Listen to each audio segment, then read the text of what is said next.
bienvenue dans ma citadelle. Je suis ravie de vous retrouver aujourd'hui pour un petit update lecture. Aujourd'hui, nous allons parler de une lecture graphique coup de cœur, une petite BD juste sublime. Nous allons parler d'un manga qui m'a assez déçue, mais je pense que c'est surtout dû à l'évolution de mes goûts littéraires.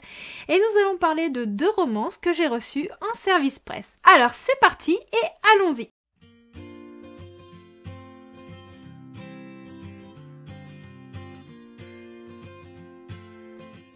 J'ai lu une bande dessinée jeunesse qui est juste incroyable. Je vous en avais montré quelques extraits dans un petit book haul pour vous montrer la beauté des graphismes.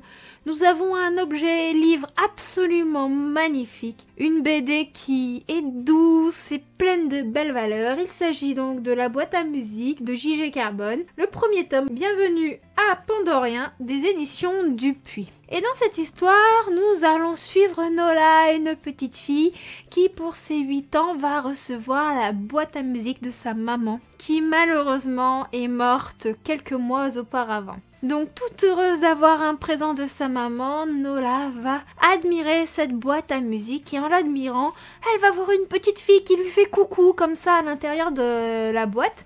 Et cette petite fille, elle l'intrigue. Du coup, cette petite fille, elle va lui donner des instructions. Nola va suivre ses instructions. Et là, paf, elle va atterrir dans le monde de Pandorien. Cette petite boîte à musique est justement le portail entre le monde terrien et le monde pandorien. Un monde qui est caché et inconnu du monde. Mais Nola va vite apprendre que sa maman, Anna, était assez amatrice et allait souvent se réfugier dans cet univers. La petite fille qui l'interpelle, il s'avère qu'elle cherchait de l'aide puisque sa maman est gravement malade. Donc Nola, pleine de bonté, va vouloir aider cette petite fille et ils vont essayer de trouver un moyen de sauver la maman de la petite fille qui est malade. Je me souviens plus du prénom de la petite fille, j'ai pas la mémoire des prénoms, je m'en excuse. Et en faisant leur recherche, ils vont s'apercevoir que l'eau que la maman a bu était peut-être polluée et que c'était peut-être la cause justement de son empoisonnement. Et c'est là que du coup, Nola et les 2 enfants de la maman qui est malade vont partir à la recherche des explications sur comment l'eau a été empoisonnée et par qui, et nous avons une petite enquête qui va se créer. J'ai adoré ce monde tout simplement puisque il y a énormément de belles valeurs. Nous avons la thématique du deuil qui est abordée, de la maladie, de la monoparentalité dans cette bande dessinée. Puisque bien entendu nous voyons le papa de Nola qui est un père célibataire qui souffre de la disparition de sa femme. Mais aussi un papa qui est vraiment présent pour sa fille et qui ferait tout pour elle. J'ai adoré le monde dans lequel on est bercé à Pandorien. Il est magique, il attise notre curiosité. Nous avons des créatures étranges, nous avons plein de couleurs qui sont réalisées à travers un graphisme exceptionnel. Nous avons des personnages qui ont un visage rond, arrondi, des traits fins. Quand je vous dis des traits fins, c'est que la façon dont sont réalisées vraiment les images font que nous avons vraiment l'air poupon des enfants. Et ça fait très doux, ça fait très enfantin, c'est très agréable. Et à côté de cela, nous avons un univers très travaillé, avec des traits beaucoup plus marqués. Nous avons une précision des décors juste incroyable. Et moi j'ai beaucoup aimé, c'est surtout la façon dont les couleurs sont mises en œuvre dans cette bande dessinée. Nous avons vraiment toutes les couleurs du cercle chromatique qui sont représentés, ce qui nous fait un panel de couleurs incroyable. On en prend plein les yeux et c'est juste magnifique. Je vais essayer de vous trouver une page non spoilante pour vous montrer un petit peu à quoi ça ressemble. Donc vous voyez là, c'est déjà la première page. Je vais essayer de vous montrer comme ça là. Et là je vais essayer de vous montrer un paysage pour vous montrer un peu à quoi ça ressemble. Mais franchement, j'en ai pris plein les yeux, j'ai adoré cette bande dessinée et je la recommande pour tous ceux qui ont des enfants. Elle est géniale et même pour des adultes puisque les thématiques ne peuvent que vous toucher. Je vais terminer avec les lectures graphiques en vous parlant d'un manga qui m'a déçu.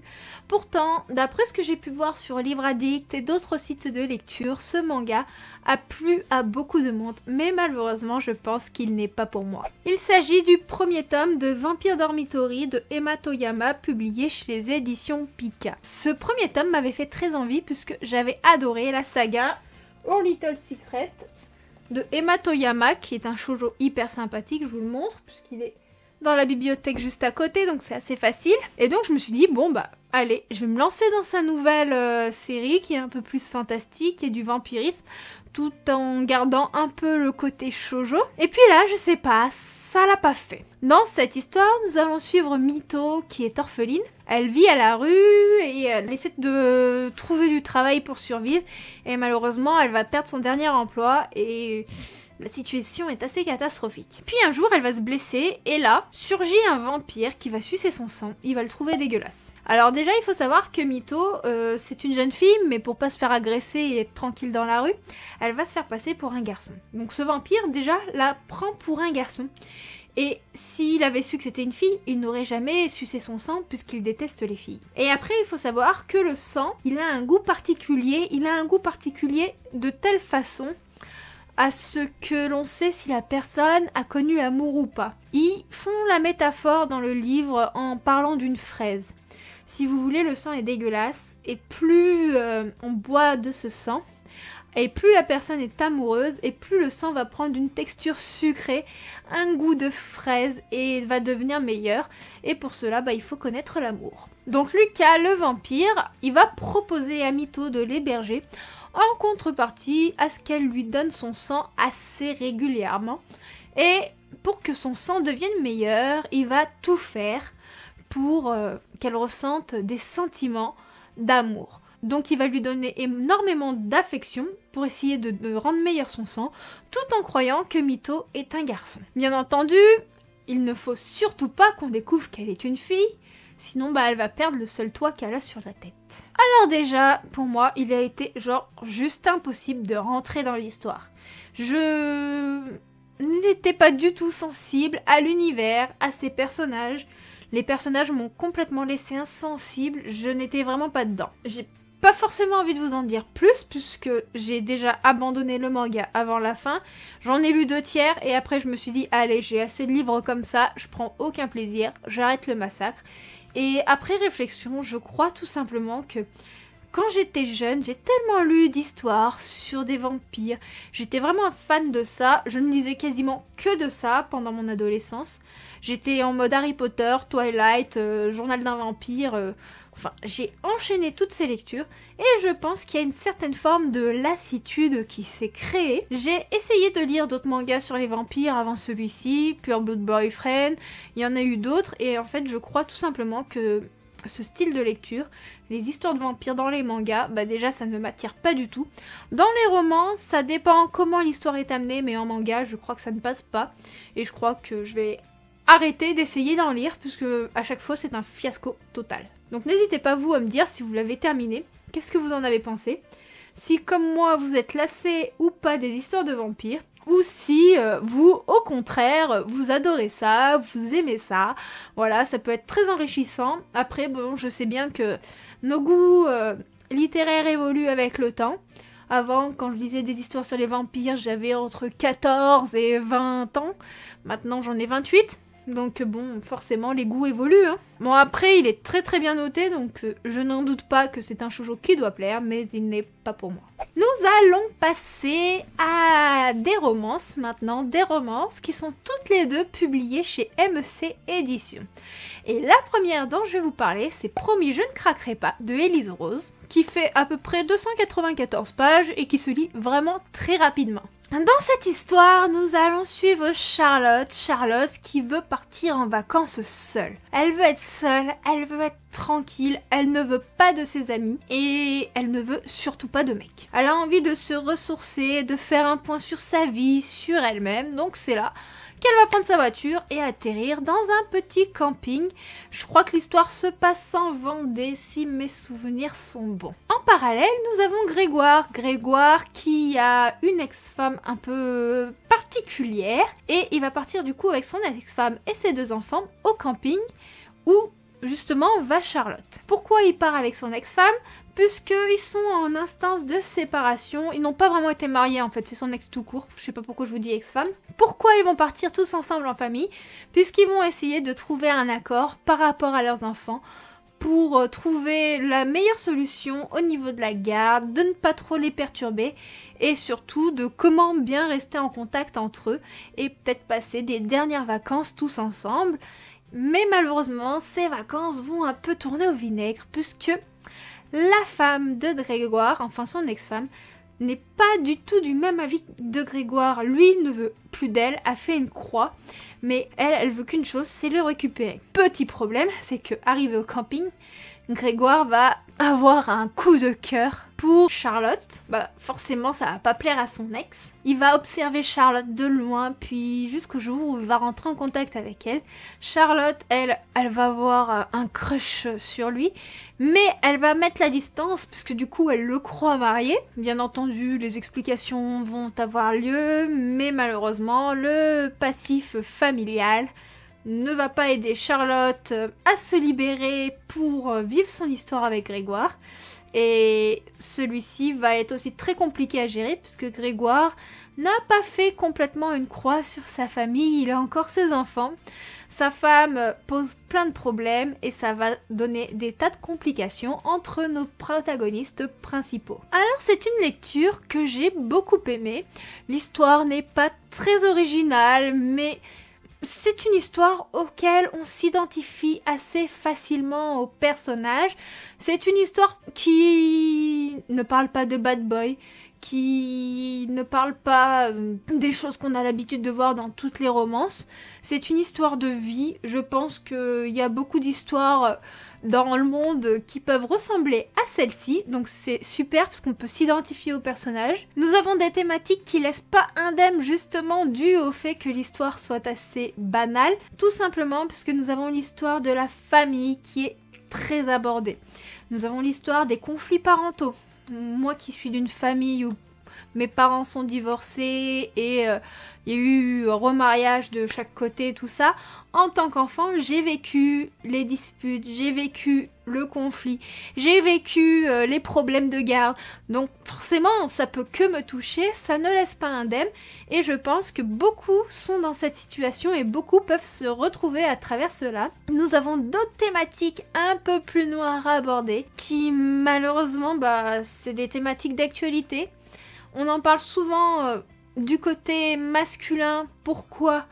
Puisque souvent c'est les hommes qui font des actes aussi horribles et là non, c'est la femme. Quand c'est la femme, on en parle trop peu, pourtant il y a des femmes qui font des choses comme cela.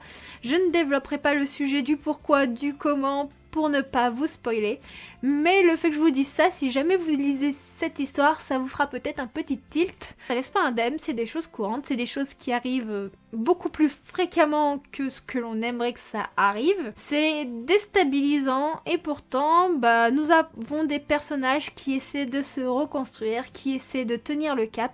Nous avons des personnages qui ont des craintes, qui ont des peurs, qui ressentent des vrais sentiments. Et on se rend compte que tout ça, c'est très difficile à mettre en œuvre, surtout quand on a une vie de famille assez compliquée, et encore plus quand il y a des enfants qui sont impliqués. Les personnages sont très attachants, on arrive à les comprendre, mais il y a ce petit mais, et c'est peut-être la seule chose qui m'a vraiment dérangée dans ce livre. Je vous explique, dans l'histoire, nous avons une double narration interne, donc c'est-à-dire que nous avons le point de vue de Charlotte et le point de vue de Grégoire. Nous avons à peu près un chapitre consacré à chacun, et parfois nous avons le point de vue de l'ex de Grégoire, mais on le voit pas énormément. Et donc, quand on change de point de vue de chapitre en chapitre, j'aime bien ressentir la démarcation de la personnalité de chacun des personnages. Et là, ce n'était pas le cas. L'autrice a essayé de le faire. D'ailleurs, on voit que dans le livre, ça évolue, puisque à la fin du livre, cette sensation était beaucoup moins présente. J'ai vu l'évolution de la plume de l'autrice, mais au début, ça m'a quelque peu dérangée, puisque des fois, je lis pas forcément le changement de personnage, et en lisant les premières lignes des chapitres, je sais immédiatement à quel personnage se rapportent les premières phrases du chapitre, et là, ça ne l'a pas fait. J'étais vraiment obligée de lire quel personnage parlait, pour savoir qui était en train de me raconter les choses qui se passaient. Mis à part cela, c'était une très bonne romance avec laquelle j'ai pris énormément de plaisir. Maintenant, je vais vous parler de Jusqu'au bout du rêve de Lucie Delacroix, toujours publiée chez MEC Éditions, qui est une romance assez courte qui fait 194 pages. Donc cette romance m'a quelque peu perturbée parce que nous avons un rythme narratif qui est vraiment très rapide et j'avais pas le temps de m'imprégner de cette atmosphère, de m'imprégner de la personnalité et de l'alchimie entre les personnages. Après, cette narration rapide permettait de préserver un suspense qui est assez important, sachant que c'est une romance où il y a également une enquête policière. Donc déjà, je vais vous expliquer un petit peu de quoi parle le livre, mais vous, j'aimerais bien que vous me disiez en commentaire, si vous le souhaitez, si vous aimez les livres où la narration est très rapide ou si vous préférez les livres où nous avons plutôt une narration qui prend son temps. Après ça dépend vraiment des goûts très personnels. Moi je sais que j'aime bien les narrations qui prennent leur temps. J'aime les livres auxquels on s'attarde sur les détails, sur la personnalité, sur des petites choses qui font que ça me crée un attachement à l'univers, ça me crée des sentiments profonds envers les personnages et que ça fait la sensation de les connaître. C'est pas très français comment je formule mes phrases, mais je pense que vous avez compris. Donc nous allons suivre Jeanne qui va effectuer un stage dans un haras qui est très réputé en Suisse. Donc Jeanne, elle veut travailler avec les animaux, elle est passionnée par les chevaux et nous avons du coup toute une atmosphère qui est créée dans l'histoire qui tourne vraiment au niveau de l'univers équestre et là-dessus les descriptions sont très précises. Jeanne, quand elle arrive dans ce haras, elle va faire connaissance avec les propriétaires et surtout elle va avoir un petit crush sur Thomas, le fils des propriétaires. Thomas qui est un jeune homme qui est assez timide au début et qui va s'affirmer au fur et à mesure de l'histoire. Entre Jeanne et Thomas, une relation va se créer et c'est là que la narration rapide m'a gênée. C'est que cette relation, elle passe vite, on s'attarde pas vraiment sur les personnages en eux-mêmes. Et comme on s'attarde pas sur les personnages en eux-mêmes, bah j'ai pas été complètement happée par cette romance puisque c'est pas développé. Et ça m'a quelque peu gênée. Jeanne et Thomas, ils vont vivre de multiples aventures. Il y a beaucoup d'événements qui vont se passer au sein du haras. Et ces événements vont devenir plus tristes et plus sombres. Il va arriver quelque chose à Jeanne, il va arriver d'autres choses à d'autres protagonistes. Et suite à cela, nos protagonistes principaux, Jeanne et Thomas, vont être bercés dans le cœur d'une enquête. Et dans cette enquête, Jeanne va apprendre que sa vie n'est pas ce qu'il paraît. Qu'il y a des zones d'ombre et que malheureusement ces zones d'ombre il va falloir qu'elle les éclaircisse elle-même puisque personne ne veut lui en parler. Même si le côté rapide de l'histoire m'a quelque peu gênée, j'ai beaucoup aimé, c'est que dans cette romance nous avons une narration omnisciente, c'est-à-dire à la troisième personne, mais la troisième personne qui nous permet d'avoir les pensées des personnages. Et ça c'est quelque chose qui change, parce que souvent nous avons une narration à la première personne du singulier, donc nous sommes le personnage qui parle quand on lit si vous voulez. C'est le personnage principal qui nous raconte ses pensées, ses envies, tout ça. Et là non. Du coup nous avons vraiment une vue d'ensemble et c'est agréable parce que ça change de ce que j'ai l'habitude de lire au quotidien. Après, deuxième petit truc qui a pu me déranger dans cette histoire, c'est que l'histoire débute vraiment au niveau de l'enquête, du suspense, à peu près à la moitié du livre. Si vous voulez, nous avons un rythme narratif rapide au début du livre, mais au début du livre, il se passe pas grand chose en fait. On enchaîne les événements, les rencontres entre les personnages, voilà, les affinités, tout ça, tout s'enchaîne. Et après, au milieu du livre, nous avons vraiment le problème qui se pose, le problème qui va faire qui est l'enquête qui se lance, et là, nous rentrons vraiment dans le vif du sujet de l'histoire. Donc, ça m'a un peu dérangée, j'aurais aimé que ça arrive un petit peu plus tôt et qu'on s'attarde vraiment sur tous les détails, mais vraiment je chipote. Après c'est une romance qui est vraiment très prometteuse, il faut prendre en compte que c'est le premier livre de l'autrice. Quand on écrit un premier livre, et surtout que c'est un premier livre, si j'ai bien compris, qui travaillait depuis l'adolescence, donc forcément on n'écrit pas de la même façon dont on écrirait maintenant quand c'est comme ça. Et personnellement je ne suis pas sûre de faire mieux si j'écris, étant donné que je suis qu'une lectrice assez exigeante et que je n'écris pas. Ça se trouve, si j'écris, ce serait pas mieux. C'était une bonne petite découverte, mais ce n'était pas un coup de cœur. Voilà, ce sera tout pour cet update. Alors, comme vous pouvez l'avoir vu, j'ai eu vraiment un gros coup de cœur pour la boîte à musique, qui est un album jeunesse exceptionnel. Une déception. Et j'ai lu 2 bonnes romances, mais voilà. Pas d'autres coups de cœur. J'espère en tout cas découvrir quand même de nouvelles œuvres de ces 2 autrices. Donc n'hésitez pas à me dire ce que vous en avez pensé, si vous avez aimé ou pas, si vous avez des mangas à me conseiller, des bandes dessinées à me conseiller également. Je suis toujours preneuse, d'autres romances aussi, de d'autres autrices ou de ces autrices-là qui seraient tout à fait à mon goût. Je vous souhaite de très bonnes lectures et je vous dis à bientôt pour une prochaine vidéo. Ciao ciao!